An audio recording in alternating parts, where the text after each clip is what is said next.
Imagine a world built for laughter that is currently drowning in silence. Imagine roller coasters that cost $20 million to build, standing still, gathering dust under the scorching desert sun. Imagine walking through a movie set designed for thousands of excited families, but the only sound you hear is the hum of the air conditioning and your own footsteps echoing off the plastic walls. This isn't a scene from a post-apocalyptic movie. This is a Tuesday afternoon in Dubai. For the last decade, the rulers of Dubai have been obsessed with one goal: turning their city into the Orlando of the Middle East. They wanted to beat Disney at their own game. They poured over $10 billion into building the biggest, fastest, and most expensive theme parks on the planet.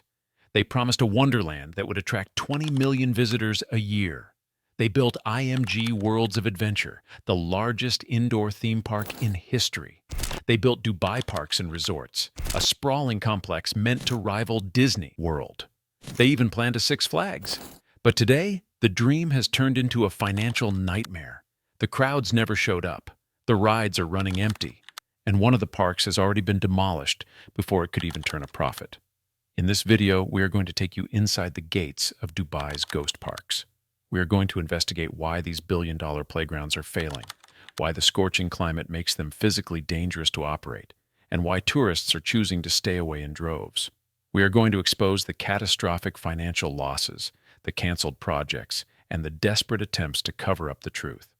This is the story of how Dubai tried to buy fun and ended up with a $10 billion graveyard of steel and plastic. But before we dive into this wreckage, I have a small favor to ask. We are working incredibly hard to bring you these deep dive investigations into the reality of the global economy. But looking at our analytics, the vast majority of you watching right now are not subscribed. It is a small thing for you. It only takes 2 seconds and costs you absolutely zero effort, but it helps us a huge amount to keep this channel alive and uncensored. So please, if you want to support the truth, hit that subscribe button right now. Thank you. Now let's enter the ghost parks. To understand this disaster, you have to understand the arrogance behind it. In the early 2010s, Dubai was riding high. They had the tallest building, the biggest mall, and the biggest man-made island. But they were missing one piece of the puzzle: family entertainment. They looked at Orlando, Florida. They saw that Disney and Universal generate tens of billions of dollars every year. They thought, we can do that. We have the money, we have the land. We just need to build it bigger. So they launched 2 massive assaults on the theme park industry simultaneously. The first was IMG Worlds of Adventure. On paper, IMG sounds incredible. It is the size of 28 football fields. It is entirely indoors, temperature controlled to protect you from the desert heat. It has rights to use characters from Marvel and Cartoon Network. When it opened in 2016, the CEO predicted they would have 20,000 visitors every single day. But go there today, and the reality is shocking. I want you to picture a cavernous warehouse. It is dark, it is loud, but it is empty. You walk into the Marvel Zone and you see Spider-Man swinging from the ceiling, but there is no one looking up. The queues for the roller coasters, which are designed to hold hundreds of people, are completely deserted. You can walk right onto the front row of the biggest ride without waiting a single second. This sounds great for a visitor, right? No lines. But for a theme park business, it is a death sentence. Theme parks rely on volume. They need thousands of people buying $10 hot dogs and $30 t-shirts to break even. When you have a park the size of a small city and only about 500 people inside, you are burning cash at a rate that is terrifying. The electricity bill alone for cooling a space that massive is in the millions. I spoke to a former employee who worked at IMG in 2019. He told me it was depressing. We would stand at the ride operator's booth for 20-30 minutes without seeing a single guest. Sometimes we would send the trains empty just to keep the machinery from seizing up.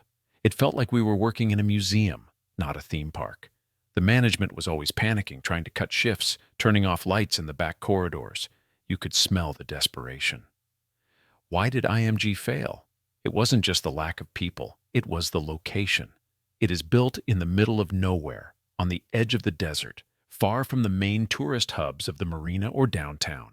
You have to take a $30 taxi ride to get there. And when you arrive, there is nothing else around, just sand and highways. It feels isolated. But IMG is a success story compared to the Batsisais disaster that is Dubai Parks and Resorts. This was supposed to be the crown jewel, a massive complex located near the border with Abu Dhabi. It included 3 separate parks: Motiongate, inspired by Hollywood, Legoland, and Bollywood Parks. It was a $3.5 billion bet.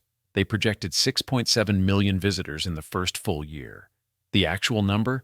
Less than 2 million, and many of those were free tickets given away to fill the space.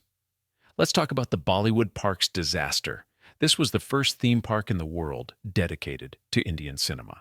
It seemed like a smart move. There are millions of Indians living in the UAE and billions in India nearby. But they miscalculated everything. The park had almost no rides. It was mostly dance shows and fake movie sets. It was boring, and it was hot. Most of the park was outdoors. In Dubai, for 5 months of the year, the temperature is over 40 degrees Celsius, 104 Fahrenheit. Walking around an outdoor theme park in that heat is physically painful.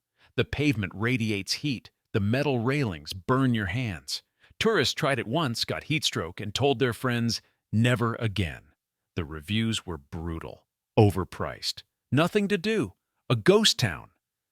The financial reports for DXB Entertainments, the company behind the parks, were a bloodbath. In 2018, they posted a loss of $272 million.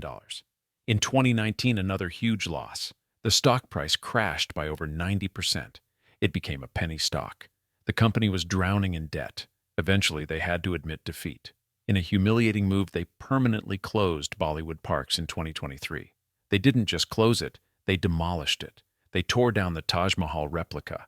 They scrapped the rides.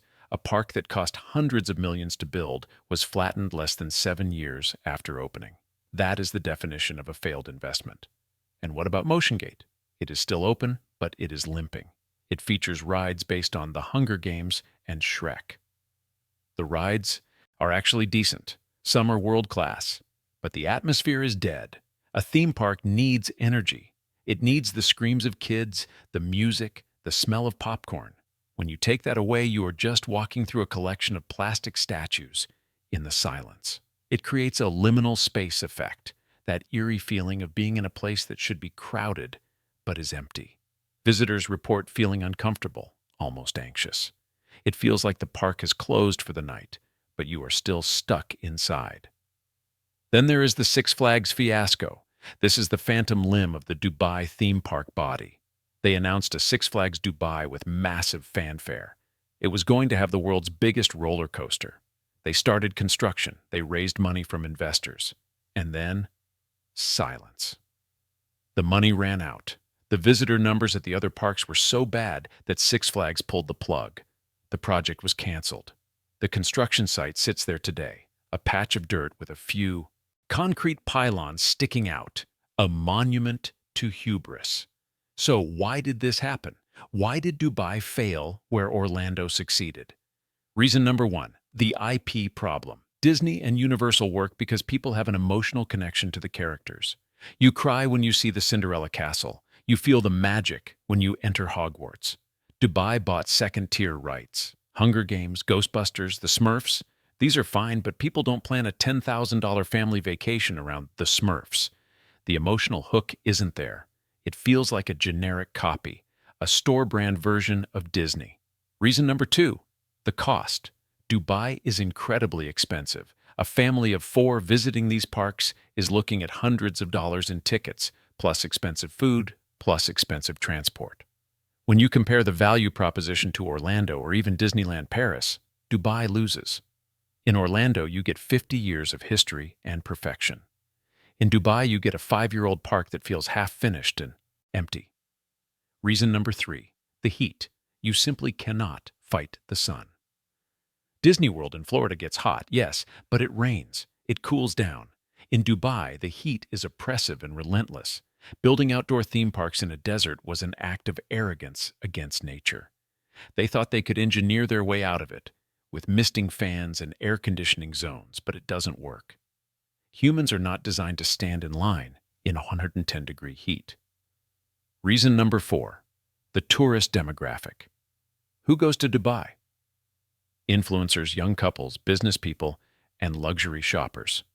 Families with young kids do go, but they usually stick to the beach resorts and the water parks, which are successful because you're in the water. The theme park family demographic is still firmly attached to Florida, California, and Paris. Dubai tried to force a shift in global tourism behavior, and the market pushed back. The consequences of this failure are massive. We are talking about billions of dollars of wealth destruction.